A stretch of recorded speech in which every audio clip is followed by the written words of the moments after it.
to The Beardsman, the show where we talk, mock, and never walk away from the conversation. I'm here with The Beardsman, a.k.a. the founders of Live Bearded, Spencer, and Anthony. What's up, guys? My name is Spencer. And my name is Mink. As JR said, we're the founders here at Live Bearded. And we started this show because over the 7 years we've ran Live Bearded, our favorite thing to do is have conversations with our community. And I feel like we've met so many incredible dudes, had so many incredible conversations that we wanted to start a show where we can literally answer your questions, bring the conversation to you, and talk about the experience of being a man in the crazy world we live in today. It sure is crazy. That's right, guys. We are passionate about encouraging men to be the best versions of themselves. That's why we created this podcast. It's an Ask Us Anything. Literally, nothing is off the table. Personal development, mindset, business, Live Bearded behind the scenes, fitness stuff, travel, whatever you guys want to know, throw them up and we're gonna answer them. How can they get those questions to us, JR? They can get those questions to us by emailing us at ask@livebearded.com, or you can put them in the comments below and we can get them that way. But send us an email. It's more fun. Make them creative. And remember, there's no stupid questions. Just stupid people. That ask questions. Yeah. You guys went to San Diego recently. How was Yeah. that trip? Yeah. It's great.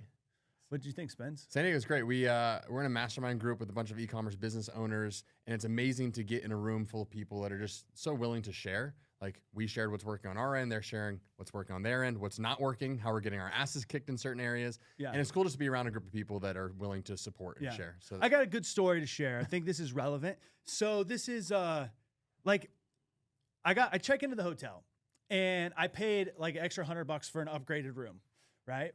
And I get into the upgraded room and I'm like, like probably wasn't worth the upgrade, you know? And I'm like, that kind of sucks. So then anyways, we're leaving and I walk by the front desk and I was like, you know what? I'm just going to ask them if they have another room available. So I walk up and I'm like, hey, you know, I got this, I paid for the upgrade, the view, you know, it's like not that great. I'm kind of looking, whatever. Do you have any other rooms you could put me in? And the lady's like, oh, let me take a look. You know, she looks, she's like, oh, we're fully booked. But I have one extra room that's the same class I can put you in, but it'll be ready in like 3 hours. I was like, cool, no problem. Like, I'll just check back then.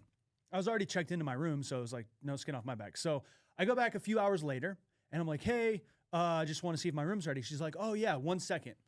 And then she goes in the back. Like 5 minutes later, she comes out. She's like, I have some bad news. We don't have that room available for you, but I can put you in this other room. I was like, okay, that's cool. So she logs into the system, da-da-da, and then she's like, oh, shit. Just a minute. And she goes in the back, and then she comes back, and she's like, I can't put you in that room either. I was like, that's fine, no problem. Like, I totally appreciate it. Honestly, the room, it's like, I just figured I would ask. It's no big deal. And she's like, no, I want to take care of you. I told you we were going to put you in another room. We don't have any more rooms available of that class, so I'm going to put you in a suite. Ooh. And she put me in like this real big fancy suite. And I was thinking about it. I was like, why did that happen? Because A, I just had the courage to ask. And B, I was just nice to people. I was like, yeah, no problem. Like, whatever work. You know, I was like, I think in that moment where like someone is like, oh yeah, no problem. Oh, sorry, that's not available. But I got this other one. Oh, that's not available. Let me, you know what I mean? Like oftentimes people would just like get upset, get frustrated, be like, well, you said this or you said that or, you know, and I was just nice. I was kind and I just asked. And I feel like everywhere I go, good shit happens to me because I'm nice and I just ask people. And I just thought that was a really good example of like, I think the world needs more people that have the courage to ask and also that are just kind to people and lead with compassion and kindness, I think.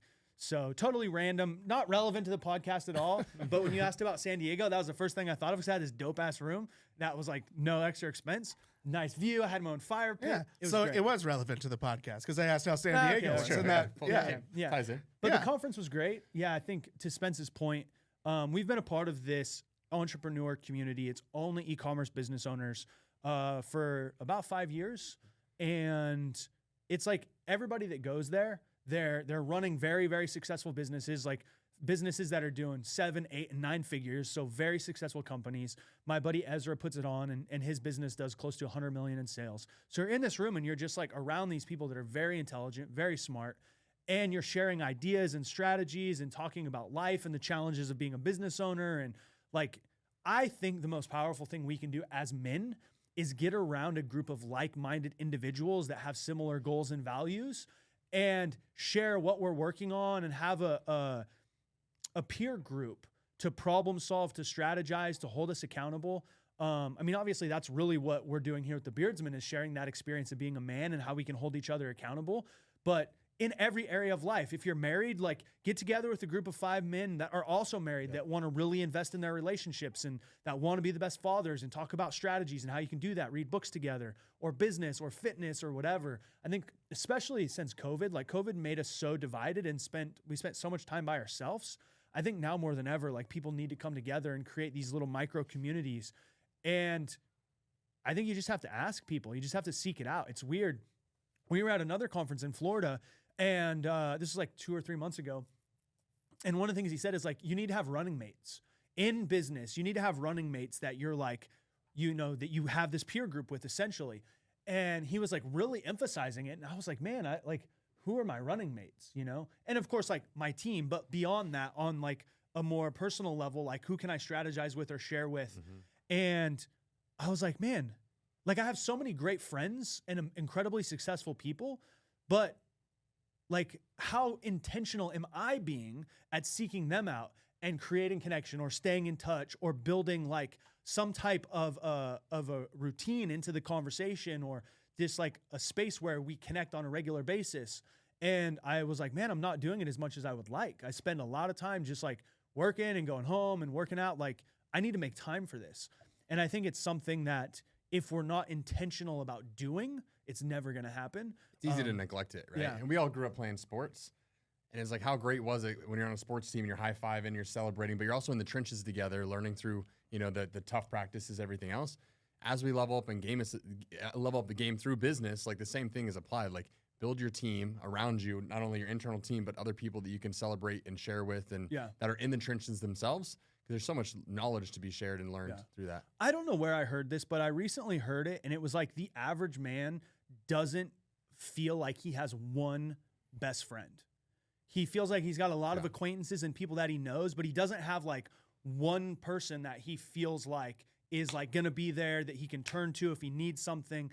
And they were talking about this kind of effect of how things have been so divided over the last few years, and how men specifically, because we're kind of by nature, in a sense, a little bit of like a lone wolf. Yeah. Like, I got to figure this out. I don't really share my emotions. I got to fight through this. It's my thing. I got to figure out. Like, I do think that's part of who we are as men, but coming together in a community, I think, is the most powerful thing that we can do. And so, that's been one of the things that we've been so intentional for Live Bearded since day one, is how can we bring men together into community where we're like high value men with high standards, and we're surrounding ourselves with great quality people. And that's why when we started Live Bearded off the back of a Facebook group and community, because it's so true. When you're in middle school or high school, you have all these friends. You go to college, your friend group splits up.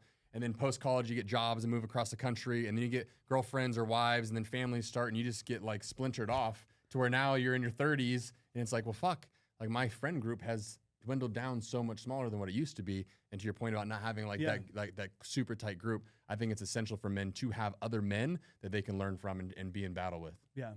Yeah, and it's interesting because I think it comes in all shapes and sizes, you know? I've got a buddy, and he's very successful. I mean, runs a mortgage company, makes lots of money, like high 6 figures, low 7 figures in selling mortgages. And we were having this conversation, and then I have another buddy who literally is worth hundreds of millions of dollars. And they both had the same conversation with me. Like, it's so hard to find a group of men that I'm aligned with, that believe what I believe, and that I feel like I can be myself around. And so I think it doesn't matter what area you're in, if you're low income, high income, if you're like wherever you're at in life, it just takes work, and we have to do that. And I think we're getting long-winded here on this topic, but I'm okay with it because Super I think important. It's very, very important. The quality of our life is the quality of our emotions and our relationships. And, you know, at times I feel very like alone, not in a bad way, but just because I spend so much time like going through, like working through things and doing, and so I don't know, it's just important to me. And I've realized this being 37, to your exact point, like all of my best friends, I'm the single one out of all my friends now, and they're married or they have kids on the way. And I'm like, wow, this is so interesting, because I used to be able to call anybody up and have dinner tonight, And now it's like, hey, Put it on the Spence, calendar. hey, Jay, like, when are you free? Oh, next Thursday. I'm like, okay, shit. Like, this is so different. so and I don't think life prepares us for this as men. And it's easy to feel alone or fragmented. And I think we just have to like find community and intentionally put energy into it. And that is one of the reasons why Live Bearded has become what it is, for sure. Mink, is this your way of asking the listeners to come have dinner with you randomly over the podcast? Definitely not. I love you guys. If you're in town, come by the office, say hello. We'd love to chop it up for sure. But no. And maybe he'll be free for dinner. you know? Yeah. Maybe. Maybe he'll be free. No, I get what you mean, though. Yeah, it is crazy because you start out in high school, tons of friends. Oh, it's weird. When you're in high school, it's all about, or at least for me, it was all about like friends, like not really family at all. And like groups of friends. Groups of friends, having the most friends. It's like Pokemon. You got to catch them all, but they're friends.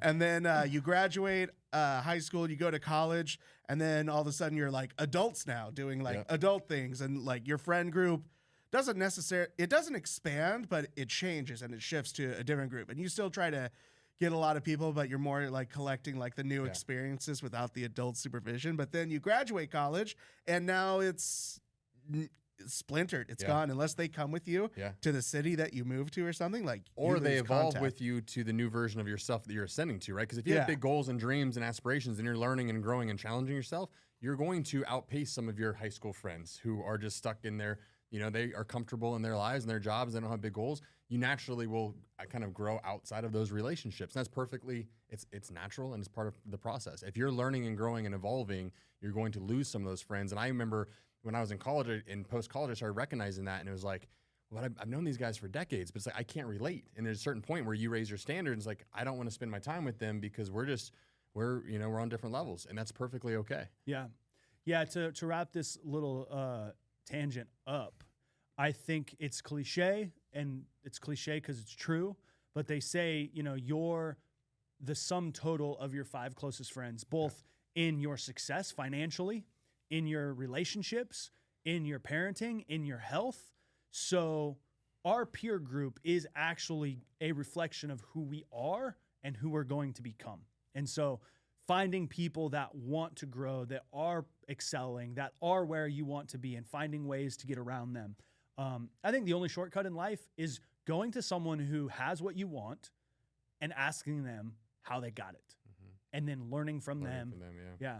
Everybody wants an easy button in life, but the only easy button I know is like, hey man, you have an amazing marriage and you're a great father. Like, I'm about ready to get married and have a kid. What should I do? What are the top 5 things you would let me know? And then ask 10 people that. Man, there's a lifetime of advice and experience right there. Speaking of lifetime advice and experiences, some people have submitted questions to us. All right, what do we Let's get in got? it. All right, what do we got? All right. The first question we have is from Jerome. Jerome asks, how do you get motivated for difficult tasks? How do you do it, JR? How do I do it?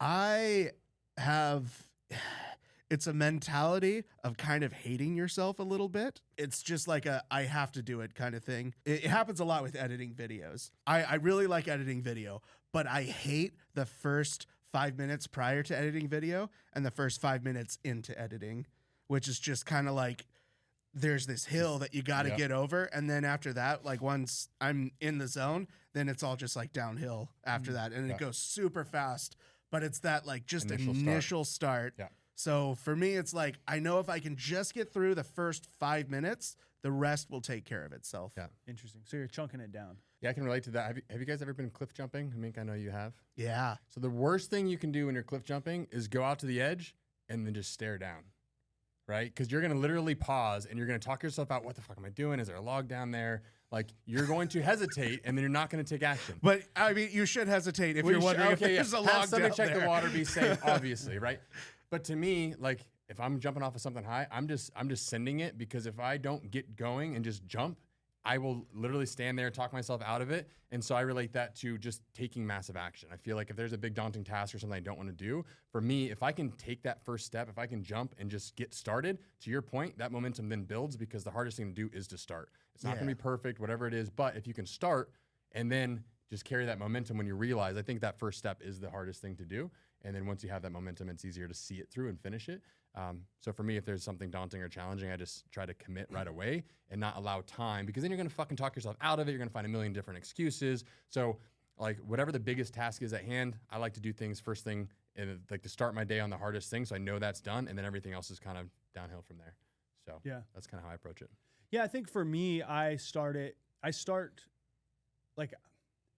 trying to figure out, okay, why do I need to do this? Like, what is the intention behind it? If it's something small, like I have to sit down and I have to write out an email campaign, and I'm like, fuck. To your point of like that first 5 minutes, like I don't know where to start. This is like a big project, da da da da da. Okay, well, what is the end result? And like, why do I really need to do this? So on that level, and then I convince myself of the end result. So I get more associated to what the outcome of the action is going to be versus just focusing on the action itself, if that makes sense. And this is like a very stupid, silly example, but I do the ice bath every morning, you know, and I'll find myself procrastinating, like, oh, let me do the dishes real fast. I'm like, there's fucking one dish in the sink and it's 4 a.m. Why do I don't need to do dishes right now. But I just like, my brain will be like, oh, you should do this. Or, oh, like go, like your bed's not made or whatever. Like I find myself naturally distracting myself away from the thing that I don't want to do. And I think all of us experience that at some point in time. Something comes up, we unintentionally, but kind of intentionally are distracting ourselves. And then I'll just be like, okay, you're 3 minutes and you're done. 5 minutes and you're done. On the other side of this, you're going to feel great. So I'm always focusing on the experience or the way that I'm going to feel after it, rather than the feeling of not wanting to start. And then, okay, once I'm done with it, then, you know what I mean? And so I just jump right into it. I totally relate to that, putting other things ahead of it, because it's just like a lot of people. This is why I don't think I have ADD, because well, they say that's an ADD activity where you do a bunch of different activities along the way to do the thing that you're wanting to do, but you're using distraction. I know that I'm distracting myself by like doing the dishes, or I got to take my dogs out to use the bathroom, or like just because I don't want to do this like difficult thing. I don't want to do the totally difficult natural. thing. Yeah, it's interesting too, because like for me using this example of the ice bath, like when I'm out of the bath, I'm so cold. Like I don't want to have to like brush my teeth or do anything. I just want to get like dried off, get like rinse off, and then go straight out the door. So I'm like, okay, did I pack my clothes for the gym? Did I brush my teeth? Like I literally have a checklist, and I'm like trying to run through them in my head because I want that to be the last thing I do before I leave. Yep. And then that's where I get like, oh, well, did I? And I'm kind of like, and then I'm finally like, bro, just go fucking do it. Like, and I think we have to have that kind of awareness to understand when we're distracting ourselves from the task at hand. But I think for me, the best way to approach a difficult task is to just focus on why you know you must do it, and then just get started. Thanks. Those were Was all that great Jerome? answers. Yeah, Jerome. Yeah. Thanks, brother. Next question we have is from Bill. Bill asked, do you have any mentors or people you look up to? Yeah, I mean, tons. 100%. I have people that I look up to. So I think the best thing, going back to the conversation we started with about like peer groups, I think the best thing we can do is have people in every area of our life that we look up to. So fitness, I have people that I look up to. Health, 100%. Wellness, that's all the same thing. Relationships, I have people I look up to like, wow, I would love to have a relationship like them one day. I think, again, if we don't have a model for success or a direction that we want to go, then any path will lead us in any direction. And so I think the best thing that we can do is say, okay, this is the type of like health and vitality and body I want to have. Who do I know that has that? Let me model what their behavior is. Business, finances, relationships, etc. So I think, you know, they say health, wealth, and relationships are the three most important areas of our life. I think each of us should have a mentor or someone we look up to in those three areas of our life at minimum. And we should read their books. We should learn from them. We should watch their content, because just that foundation of knowledge that they're sharing is going to help us improve that area of our life. I agree with that. I think super spot on there. Finding people that are crushing it in that area. Like I've got the guys that I follow for the gym to get inspiration for workouts or whatever. You can go on and on about business, the Hormozis of the world, and the different people that you can absorb their content to kind of challenge yourself and grow on the business side. When I was sitting here thinking about it, I was like, I have all of these people that I follow and tune into and learn from, and they're kind of siloed in each of those departments. I don't know that I have anyone that I look up to that has like a dream life for what I'm trying to build for myself. They're crushing it in business, but they have a fucking world-class, amazing relationship with their wife and family and kids, because that's super valuable to me. And their health and wellness is top notch, because I feel like there's some people I follow that are like all in the health and wellness or all in the business and stuff. And so I'm trying to think if there's one person that like across the board is like, that guy's fucking got it, and I want to model what he's doing. So I don't know if, I think Andy Elliott's maybe a good example of that. I've been following his content a little bit more lately. But the other thing I was thinking is, like for me, I think when you look at some of these big name people of influence that have these massive followings or massive success, I think it's more relatable sometimes to try to find people that aren't a billionaire today, but it's like they're on that journey and they're a little bit more relatable because I can see myself in their shoes. They're maybe 10 years ahead of me or 15 years ahead of me, but they're chunking it down to where it's like a little bit more obtainable for me to believe like, yeah, I can see the steps for me to kind of accomplish that and kind of follow in that path. So for whatever that's worth, that's kind of how I look at it. Who are a couple people fitness-wise, just like to actually share some names of the people that you look up to? Yeah. Knees Over Toes has been game-changing for me because I've had knee surgery. So he's just like world-class in like building the knee, protecting the knee. He's been great. And then Marcus Philly is phenomenal. I think he's good functional bodybuilding. I buy his program just to kind of support him and like tune into what he's doing. But he's all about functional fitness meets kind of mobility meets bodybuilding aesthetics. So he's got great content and really educational, but those guys are fantastic. Nice. Anybody on relationships that you follow? I like Andy Elliott a lot because the way he has like this like no nonsense, like he's all about sales and his team, and he's very inspiring.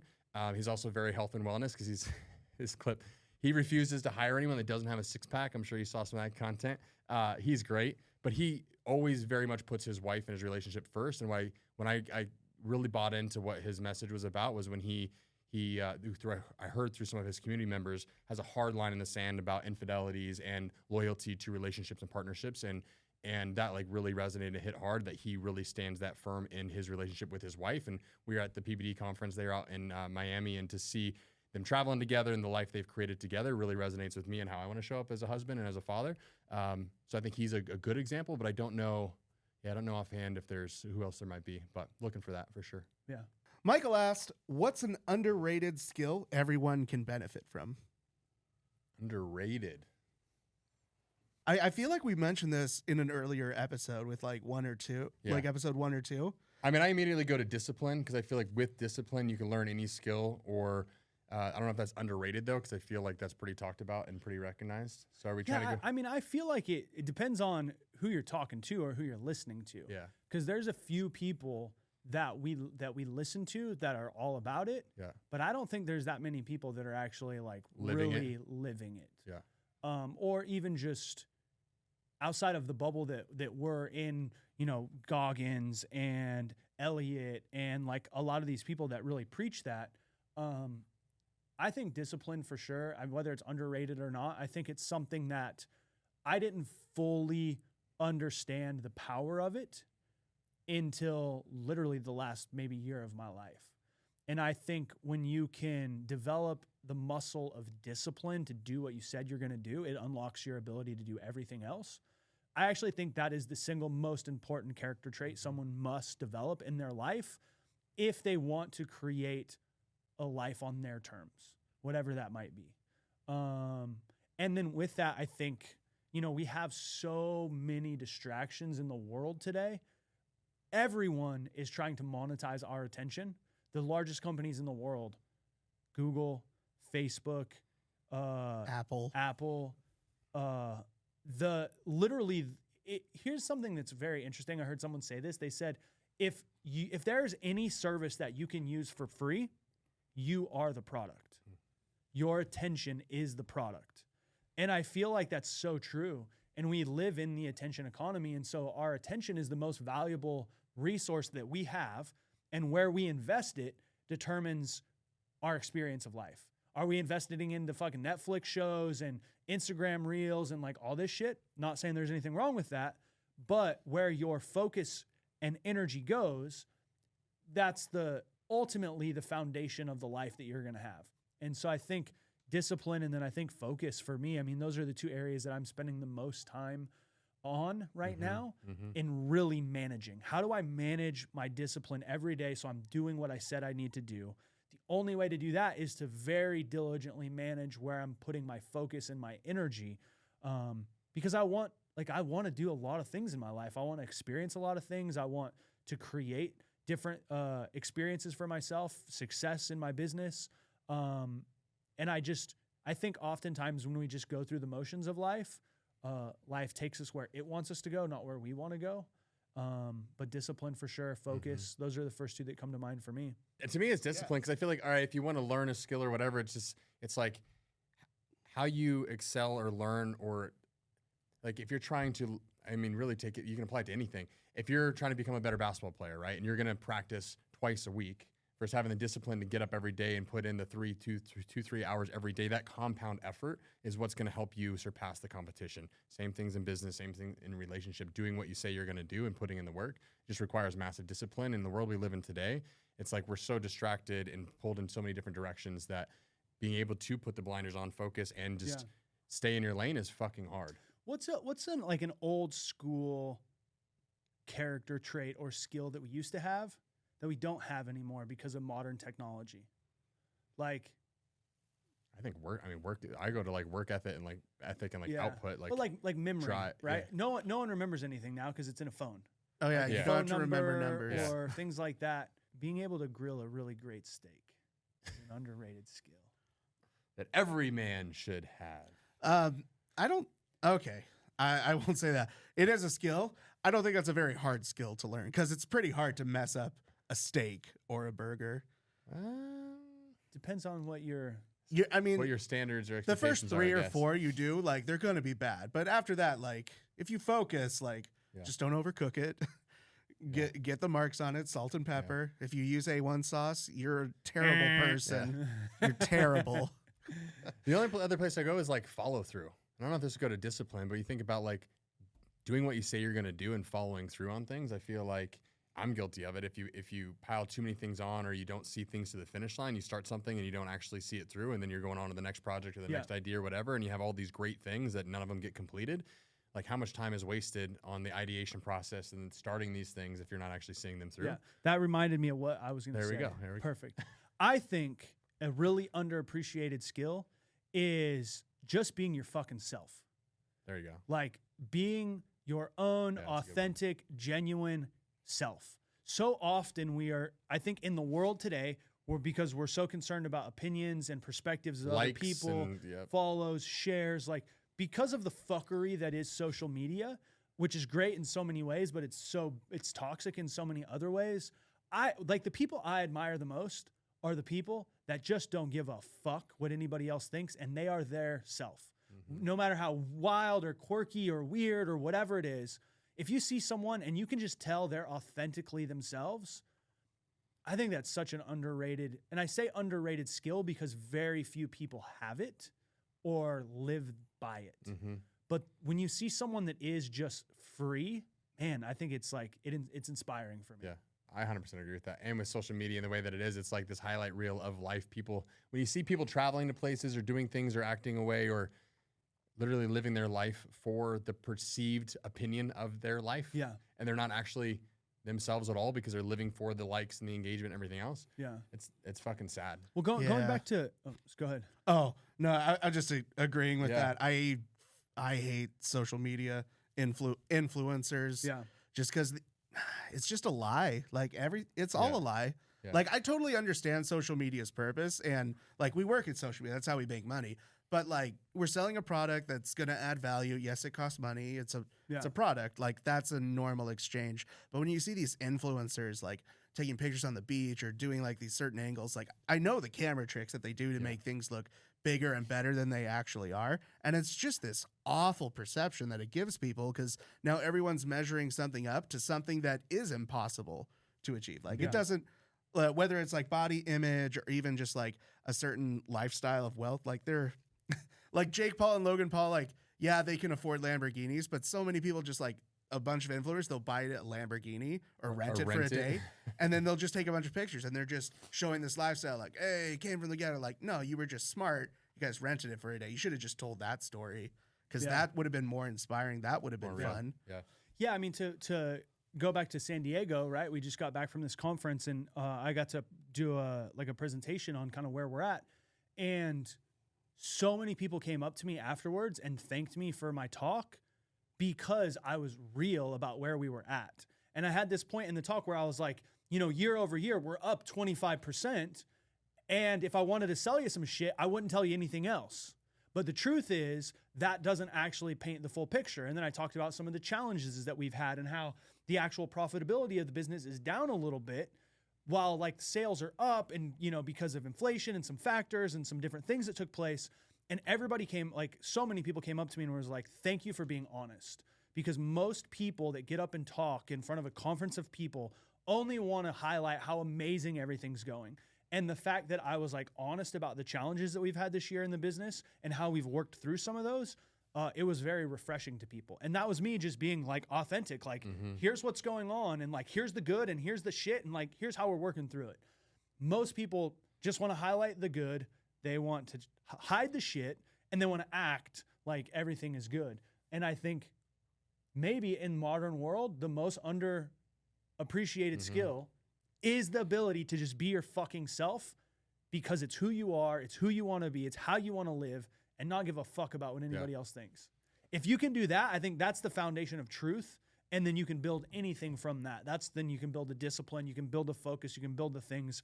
But as we talk through it, I think that might be the most important part of our experience of life is just being our authentic self. I think people are drawn to that because we're so exposed to all this highlight reel, like overinflation of reality. Yeah. That if you can be real, like people will be drawn to that. Yeah. Yeah. Because I do. It's like Oliver Anthony when he blew Yeah. up, when he played Yeah. that song. That felt It's very raw real to and real everyone. as it could be. Yeah. And it caught. Yeah. Maybe one of my favorite compliments we get when people come to the office is like, oh, you guys are just like on the internet. Yeah. Yeah. I'm like, fuck, that's amazing. Yeah. Yeah, we are. Like, Yeah. Just some fucking regular dudes hanging yeah, out. Like, yeah. But how many times have we heard that? Yeah, Like over and countless over. Yeah. times. Like, Yeah.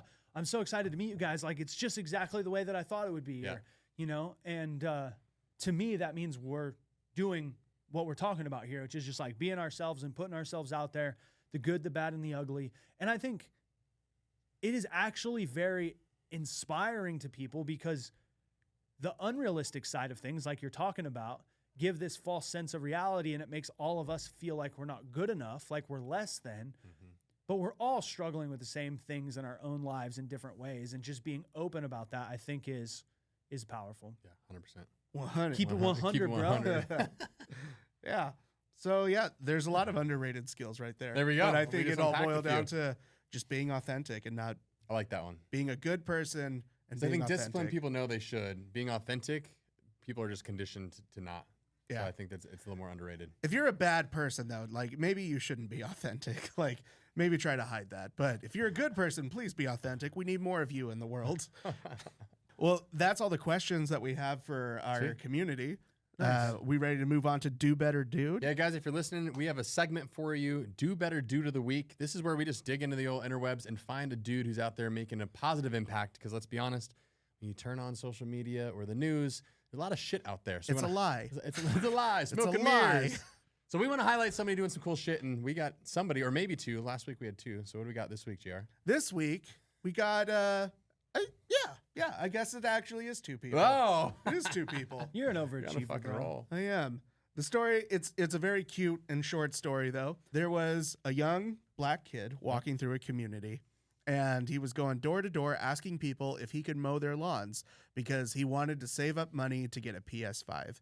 So he was hitting up door to door with Love a it. lawnmower. Love it. It's doing it. Now some neighbors didn't appreciate this. What? And they called the police. And it was On a kid asking to mow on their a lawn? kid asking to mow the lawn. It might have been racially Okay. motivated, which is terrible. But the story does end happy, I Okay. promise. So when the police were called, they showed up, they saw what this kid was doing, and they're like, you know what? This is a good kid. I don't know why the neighbor called that. So Officer Colleran, Officer Colleran went back to his apartment and he talked to all the police officers, and they actually all chipped in and got the kid a PS5. And he drove back out to the kid when he was like doing the door, and he came and he talked to me, like put his arm around. He's like, "Listen, I know you've been doing that. Let me just walk you over here." And he opens his trunk, and the kid sees the PS5, and he's like, "Oh my gosh!" With everything that was going on Yeah. with like we love police. Most policemen are really great people. Absolutely. And this story just helps illustrate that like these are officers serving the community. This kid was trying to provide a service to his community. He got tattled on by some Karen lady, and the officer shows up with him and all of his buddies, and they all chipped in. And they're like, "Hey, you're a good kid. Keep it up. That's amazing. Here's a PS5. Keep mowing lawns Yeah, too." shout out to all the officers and all of our active duty men and women out there. We have so much love and admiration and gratitude for you all. This is a super cool story. I love that this kid's out hitting the streets mowing. I love that he's putting in the work to go earn the money for Yeah, the PS5. he wasn't just asking for money. Damn He's it, like, Mom! Give me the PS5 now. Mom. Come on, I want No. it now. He's He like, goes up- "I'll mow your lawn for money," which is Yeah. like that's normal. Like that's a Yes. great I question. grew up mowing lawns for money as a kid, so I can relate to this kid. Good on him. Yeah. Oh, that's probably something that people don't do so much. I don't see a lot of kids mowing lawns today with it, but I remember I mowing grew up lawns mowing in the lawns for money. dead Heck of yeah. summer. Yeah. Oh, That's an underappreciated skill right there. yeah. Pretty soon we're gonna have fucking little AIs out there mowing the lawns for us. Ooh, a Roomba lawnmower. for the- Those already Oh. exist. Actually, those have existed for a little while. Roomba, Roomba for the lawnmowers? grass? Well, it's not Roomba. I know that there is like some But Wi-Fi controlled same- lawnmower. same- Yeah. Interesting. Very cool. No, I love the story. My first thought is like, I love the approach of the kid. That if you want something, go out and fucking earn it. Like yeah, 100%. that gets me fired up for sure. Good dude. And then He's gonna get a good beard in his life for that. yeah. And beyond that, just like good, like I don't know what I'm trying to say, but the whole thing is great. I'm just gonna leave it at Yeah. that. The Yeah. whole thing is awesome. We hate that neighbor, but also it kind of worked out because the cops came and like we're like, Yeah. no, screw you, Good lady. things happen to good people. It all worked out for the kid. Yeah. Fucking good on you. Yeah. I love it. Yeah, and then that lady's house burned down by a complete accident.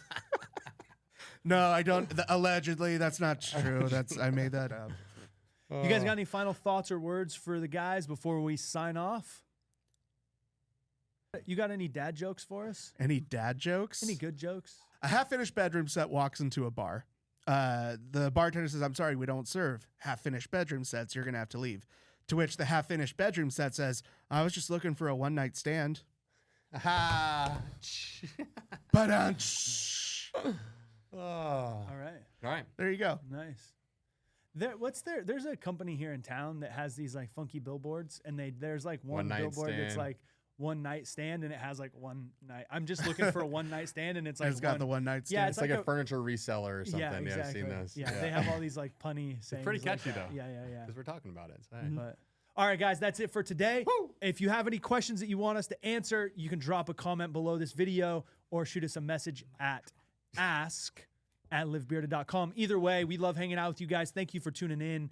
Live Bearded exists because of you guys. So from all of us here, thank you. And as always, Live bearded. Bearded.